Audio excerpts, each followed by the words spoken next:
I'm talking with a rock star, and part of that is because he loves his music. You see the guitars behind him, and he can really shred it, but he's also a rock star in the world of sports media. He is Ralph Mollet, executive producer and director, certainly a head and the one in charge of Windfall Productions. We'll talk about his career. We're going to have a lot of fun. He has worked on so many major sporting events that, Ralph, if I were to put a resume together, there's no way it would stick on one page. There is no way. You would have to be the one that would be the exception, don't you think? Yeah, I do, and we all strive to be noticed with a few number of words or on one page as possible, because the attention spans we face are so limited. If it goes to page 2 or 3, forget about it. The reading stops and on to something else. But yeah, there's a lot of stuff I've done, and it's been fun, and it's been pretty diverse across the board. And we're going to touch on that. I'm Bryan Fenley. I'm with Fox Sports Radio. I'm on Twitter at Bryan Fenley. This is the On to Something podcast. So spanning your career, Ralph, one of the things that I noticed is you are big in the world of action sports. So if you were to liken your career to, say, a motocross biker, how would you note any parallels? To a motocross or like a BMX guy or something? Yeah, you try to get the whole shot, which means you get out of the gate first. And, when you hit the whoops, man, you just hold on and hope that on the other side of it, you're still standing and you're still pedaling. So that would be my quickest answer to that question. It seems that with everything you do, you really don't keep yourself to one thing. We talked about the diversity in which you've worked on different sports. And the very first thing that you did under Windfall, one of the very first things, was arm wrestling. How in the world, Ralph, do you put that on television? And how did that go from an idea to you being convinced that, hey, we got to get this on television? Well, the actual event itself was Windfall, myself, was called upon in conjunction with ESPN, because that was the airing quantity. ESPN would air these arm wrestling events. So there was a combined effect of them brokering the programming, calling me to do the production. And it just so happens that was one of the very first Windfall productions in Las Vegas, at the Imperial Palace in Las Vegas. I'll never forget it. One of the engaging things about it was professional athletes. In other words, it was baseball players, it was football, hockey, basketball. So there was some interest to it. I mean, these were some athletes that we all know and we've all seen on the field of battle. So it was fun in that regard. I mean, seeing some of these guys, but Joe Morgan was like my host. Ahmad Rashad was an analyst. I mean, that's how far back it goes, back into the early 80s. And a lot of these guys got their start on that show, and then went on to other things, obviously. And they were fun to work with. Ahmad was great. Joe was a lot of fun. Paul McGuire as well. Hosted a whole bunch of them, and we would, it's like game show. We would bang them out quantity, line them up and keep them going. It was it was fun, and it was early in the Windfall trajectory, so that there was no preconception or judgment. Arm wrestling, why do I need to do that? That is ridiculous. Jumped right in, took the opportunity. I think the stair-stepping of opportunities is what really kind of makes your career. You don't always know where you're going. You know where you may want to go in terms of, I want to be a broadcaster, or I want to be a producer since I'm 10 years old. No. In my case, it's all been a stair-stepping of opportunities. Wow. And arm wrestling was one of the early ones. I mean, and sports too. Getting into sports was just an opportunity transition from coming out of educational TV. So. I was talking to Ed Gorin, of course, the Fox great, and he mentioned in his early days he did some arm wrestling as well. And it's interesting, Ralph, to hear your perspective, because as you said, a lot of people go into this business and they know what their finish line will look like. They have these visions of what they want. But for you, you sort of take that sports cliche of one play at a time. You mentioned Yeah. being, just slowly walking up the steps. How do you think that approach helped you in terms of you doing much more than maybe you would have if you had this overall perspective of what you were doing, and instead you just started to keep churning along, and then all of a sudden all of this happened? Well, it happened in like I say, stair steps. And I think each step you take, working at the Archdiocese Television of New York, which is educational TV, coming out of college as a studio technician, audio, lighting, all of the technical areas, and eventually producing and directing with those guys. It's like a master's degree. So that's step one. And let's say, for an example, in my case, step two, I get a call from an independent production company in New York. They need a graphics guy to go over to Aqueduct Racetrack or Belmont, I don't recall, and do some graphics, on a Saturday afternoon for their OTB show, off-track betting show. And who knew? I mean, I just went there. Now, we're not talking about this kind of graphics. We're talking about a machine that cranks out letters on a piece of tape, and then you line them up and put them on a piece of black card, one at a time, a brick at a time. And so that was step two, getting into an independent sports company that did CBS Sports Spectacular. In those days, the AAU events that would air, as well as the off-track betting and a host of other things, and working as a graphics guy, then getting a job in the office, scheduling crews, production manager, then becoming an AD, an opportunity stage manager. So working 5 days and going out on weekends and working shows. And then eventually getting my first producer director shot with a syndicated program called The Racers. Now, that would be the sequence, just to give an example. But you have to be willing to take a chance. You have to be willing to I guess, to fake it before you make it. I think we all know what that's about. It's not like what we do all the time, but it's certainly in the early days. It helps you move forward, and then waiting for other opportunities to occur. You know, so those were the first early two steps, and I didn't shy away from, taking the next step. I think it's key to challenge yourself as you try to move forward, but not knowing, like you say, where the finish line is going to be. Just taking the opportunity, working, for whatever you can get, and then advancing your fee as time goes on, pretty much.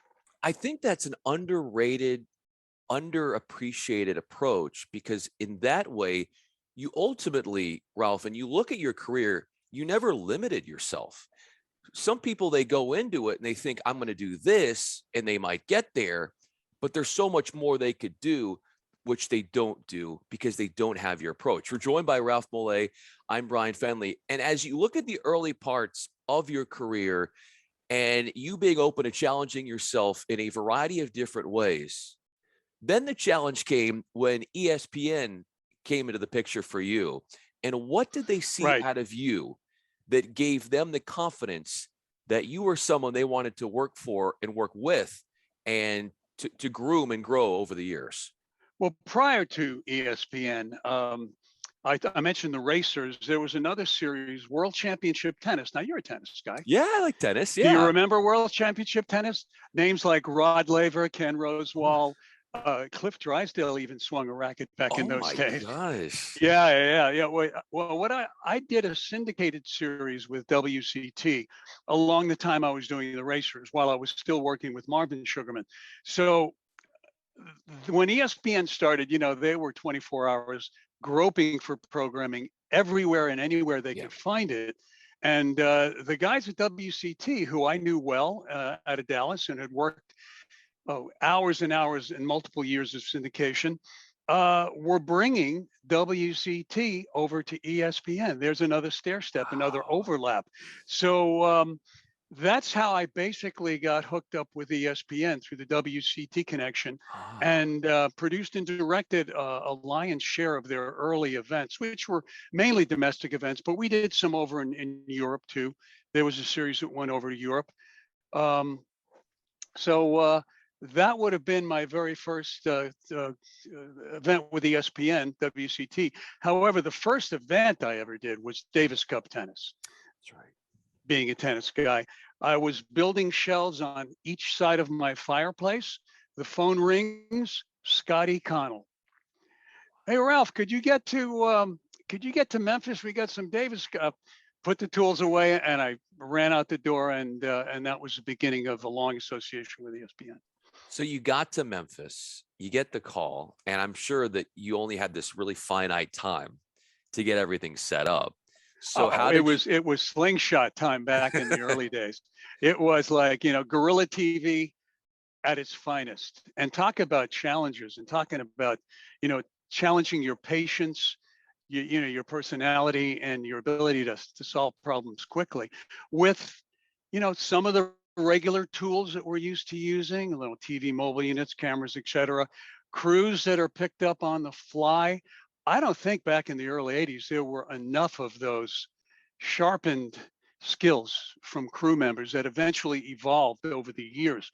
So it was like, it's like learn while you earn. We were training everybody out of the gate in the early days of ESPN, but that was part of it. I mean, you really had to know what you wanted in order to convey instructions and leadership to strangers, essentially, and put on a quality broadcast.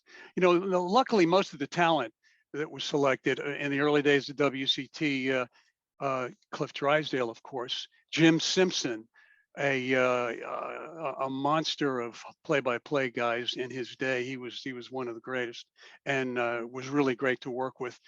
Vic Braden, do you remember that name? I don't remember Vic. Obviously, I know You're Cliff. too young. Yeah, I mean, I was born in the late '80s, so I might have I missed a can little bit understand. of this. Yeah. Yeah, no. So that was tennis was a big startup for me, and then with ESPN, I established a relationship where they would call me for events. So I mean, I've done all the stick and ball stuff: college football, baseball, basketball. Did a good block of those in the 80s and mid 80s. But the windfall bells were ringing, and they were calling me for other stuff. So I tried to balance services, individual services, with with Windfall's needs too, and it's pretty busy. And we look at what you've done with Windfall. There's so many different sports, from track and field to volleyball, the Olympics, and skiing. The list goes on. And you mentioned the rigors and challenges, Ralph, of putting on broadcasts in the early 80s. And certainly there have been so much advancement in technology since. Mhm. But if there was a part of the 80s that you missed in the broadcasting world, that as much as you enjoy how things have progressed, and you were going into how you make the graphics and how much easier it is now compared to those prior years, but what is a part of those early formative days for you working in broadcast in the 80s that you missed, that is so different than how things are run today?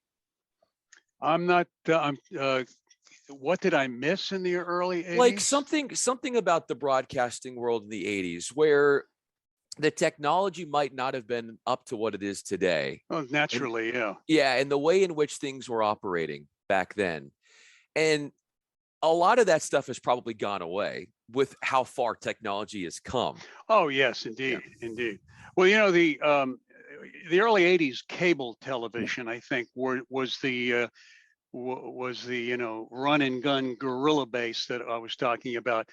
Back in the early 80s, I mean, network TV, network sports was well endowed with sponsorship, staffing, experienced professionals, first call talent. I mean, those guys were thriving based on their budgets forever. When we talk about cable was just getting started, and budgets were not even comparable. So that's where you just have to use your imagination. First of all, hope you have one when you call upon it, and then use it to the best you possibly can. And Imagination is something great. I think you develop it as a kid. I know it. I've developed a lot of it with music, with my hobby of music, and it's helped me, govern by example, motivate people. Um, don't do any cheerleading. Actually, do some real leadership, where you're telling people what you want. Preconceive it. If you can preconceive what you want to put on the screen and really know what you want, people will listen, they'll be motivated, and they will try to deliver what you want. And then the good guys and the good gals who are in their individual positions will even, lend some more contribution creatively, which is always, the best when it happens. But to go in and say, "Hey guys, we're doing a show. Have a good one. 3, 2, 1, go." I mean, I know that that has been done. It's not my style, but it has been done. I've worked with producers that work that way. Um, so, um, it's just a different approach, I suppose. When you are able to get that style out, as far as your demeanor in a production truck, setting up a broadcast, arranging everything, what are some of your proudest moments in harnessing that and then it being pulled off in an amazing way come the actual broadcast, come a specific event that stands out to you? Some special events I've done, some memorable events. One of the very first Olympics, the indoor volleyball venue in LA, in Los Angeles, which was, I mean, volleyball was like the lead sport after the 11 o'clock news. We would come on and we'd have great ratings, and it was fast moving, indoor volleyball, even beach volleyball, very fast paced game. And back in those days, Karch Karai was just starting his career back then, and a couple of good friends who became commentators, Chris Marlowe and Paul Sunderland, were on the court, and they lit up the place. They really, really did, and that was a great experience. Um, Probably one of the better Olympic experiences. In '96 in Atlanta, I was a director for the world feed. Now, of course, as you know, there are world feeds and there are domestic feeds. There are split feeds. There's all kinds of feeds. But when the networks come in and do an Olympics, they always supplement what the world provides, and they call it NBC or they call it ABC. When you're working for the world feed, you pretty much are being seen by 2 billion people. And the Olympics in '96 with Michael Johnson and those gold Nikes will always be a memory. And in fact, I've communicated to the camera person who actually shot those golden slippers, so to speak, like beautiful close up before Michael ran. Um, I mean, that was an experience. The Olympics. That was lots of cameras, lots of super slow mo. Um, Quality crew, quality event. That would have been that's probably one of the most standout events I've done. You know, period. I mean, there's other Olympics, but that one particularly comes to mind. Those most memorable moments, some of which you're hitting on right now, and we're joined by Ralph Mollet. I'm Bryan Fenley. I would think part of it was spawned because you took risks in the world of how you're covering these events, the way you're setting up camera shots, the addition of new cameras in different locations. And so, as far as stylistically for you, Ralph, where are you as far as the balance, the back and forth, the tug of war between let's push the envelope here, let's do something different, let's take a risk and be creative, while also let's not get too ahead of ourselves, let's do something that works and has worked for a while, and trying to deal with both sides of that in a broadcast? Yeah, you're saying like playing it safe so you don't miss anything, kind of. Yeah, that side, Yeah, but then the other side is doing something unique and different and pushing the I envelope. agree. Well, I think I've always left myself open to imagination, to use of replays and replay sequences as part of the visual story. The sports I do don't necessarily have or are governed by that incessant wide shot. And by that I mean, like hockey. I mean, boom, half court wide. If there's a penalty or an icing or something, there's a close up of a coach or a player or a goal scored. It gets a little more exciting. The cutting. Basketball, similarly.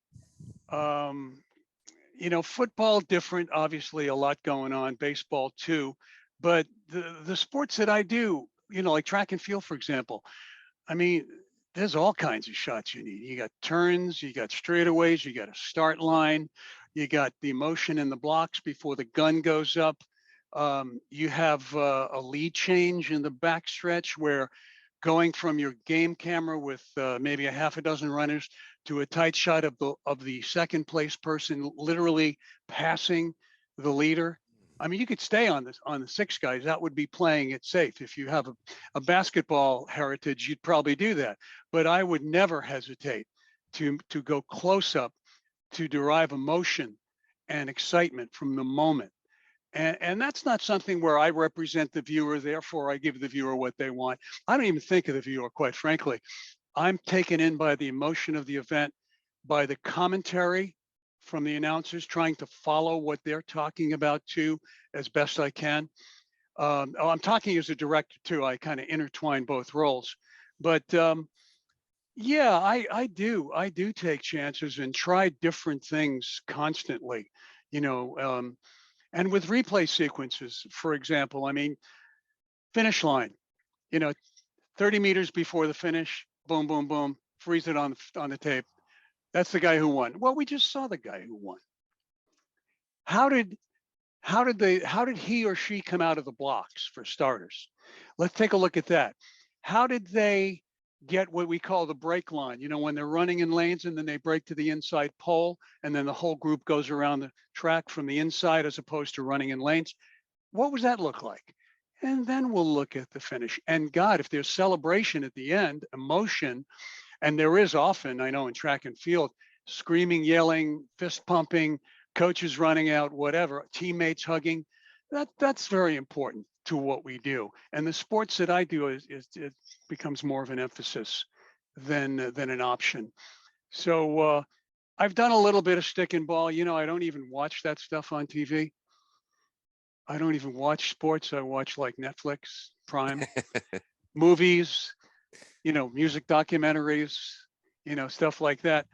So when I get in the chair, I try to have some fun and bring out the emotion of what's going on. So you separate yourself. There's work, and then you're able to break off. And like you said, do music. And you brought up the term wide shot. Now, if we took a Yeah. wide shot of your career, it Okay. wouldn't just be sports media. It would include music. Well, as a teenager and as a college student, yes. I mean, but there comes a time when you have to make that decision. The day job, it's on the horizon, and there is a check with it every week, and it's very important. So, I mean, that's the reason why, I mean, music is fun as it is and creative as it is. I mean, you have to make that call. Unless, you're in a band that's cooking and recording, and then you just roll with that. So I was a cover band guy out in the Hamptons in college. Let's go to That's those where things. I met my wife, actually. Okay, well, this is taking a really fun pivot in this conversation. So if I met you in the Hamptons trying to make it happen musically, Yeah. what am I going to run into as far as that version of Ralph Mollet? A guy with shoulder length hair, first of all, if you want to try to draw a picture. Okay. And a full beard. And, probably no shoes, as I recall, or absence of shoes most of the time. And, working the club scene there and, with actually a pretty good cover band. And, it was something you did. And it's a discipline. It's like a show in a sense. You have 4 or 5 other guys you have to work with. You have to know your part. You have to play your part. And then, when all is going well, you get to do something that's not scripted. We call it jamming or improvising. So I guess I'm a jammer from way back. That's why when I embrace sports, I'm not afraid to jam or take chances or improvise. Exactly. So, With that said, Ralph, what does music do for you? that sports doesn't? It's the full decompression pill.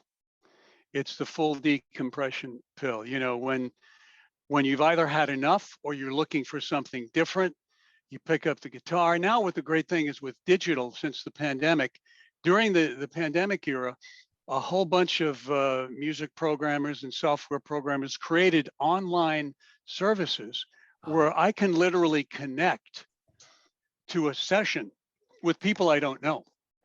You know, say hello, plug in, and start playing and jamming with guitarists, keyboard, fiddles, you name it, vocalists, playing a bunch of songs we know and getting lost in that for hours. It is so rewarding and so fulfilling. And obviously being courteous, everyone gets a chance to play, to sing, to solo.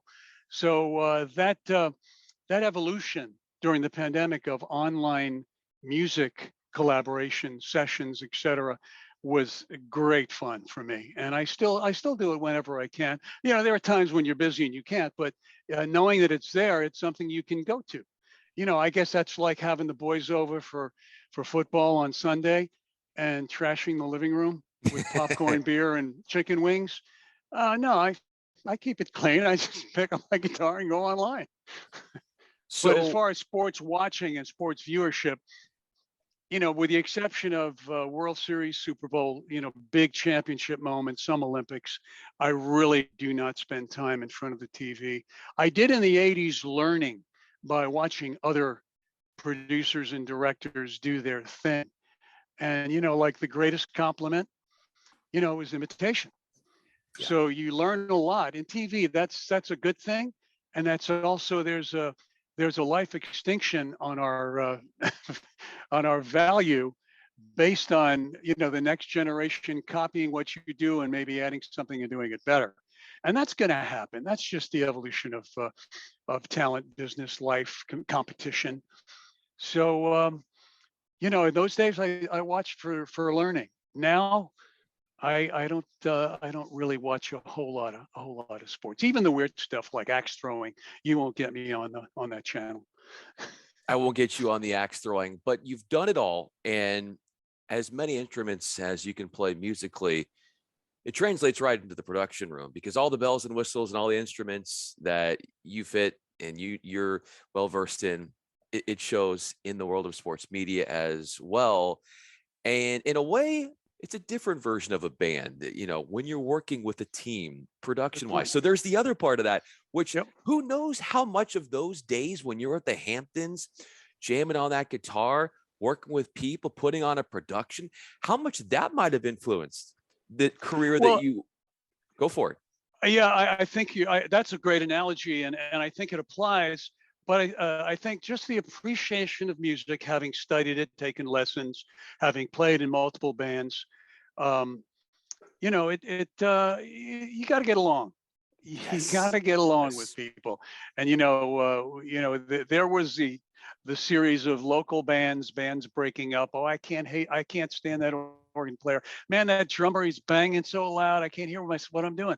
Yeah, that kind of those egocentric battles that we all have, and are certainly visible in television.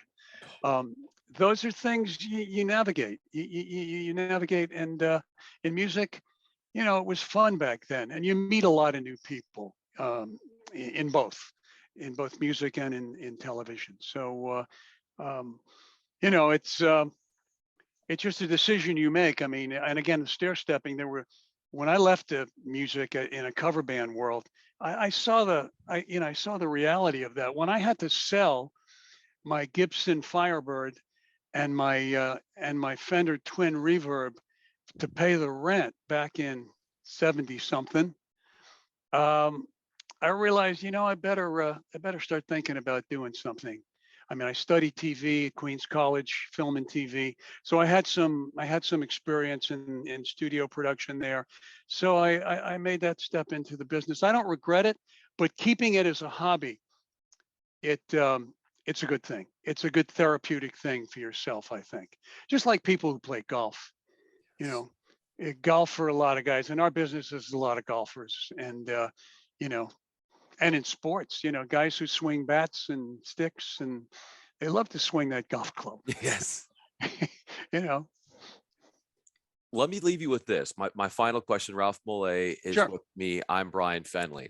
So you touched upon how when you were getting started, you sort of were like a sponge and you were extracting different things from people, watching different telecasts and sports, seeing what producers are doing, and then maybe taking what some of them did and adding it to how you wanted to lead a broadcast. Yep. At this stage in your career where you are, Ralph, what do you want people in watching you to learn from you in how you run things in a broadcast? Well, one of the compliments that I've gotten over the years with a whole bunch of people, production and technical, is, I dig working with you. You're demanding, you're disciplined, but I always learn something from you, and I think that says it all. We're not holding class, but people who can take something from you, and even if they don't say they're learning something, they are, and even if it's outright copying, it's flattering, and it moves them along in their stair stepping a bit, and that's a good thing. It's a good thing. But right now I'm not checking out all the networks, and there are far too many, not to mention the pluses. Every network has a plus of its Sure. own. That's a hell of a viewing schedule that I can't take on. So I'm not watching all of that. I think the web alone is a good place to see what new gear is coming out, what people are doing. There's all kinds of outlets. One exceptional one would be Sports Video Group, Mhm. who keeps us all tuned in on technology and what's going on and how stuff is being done. They do it. They're probably the best at who does it, and probably maybe the only one that does it well. But yeah, I mean, I probably keep straying from your question in all of my answers, but that's pretty much where it is. The producing, the directing, the packaging, which is what Windfall does. When somebody comes to you, let's say, for example, a network, ESPN, NBC, also the governing bodies, sport governing bodies, marketing agencies, like, IMG would be one, although they're not one that I've worked for, but there are dozens of others that I've worked for. Advertising agencies, Foot Cone Building, um, and a whole bunch of other agencies. They come up with a sport, they finance it, they need someone to shoot it, produce it, package it, get it ready for air, and those are all of the people I can call clients over the years, as well as all the other wacky events I've done.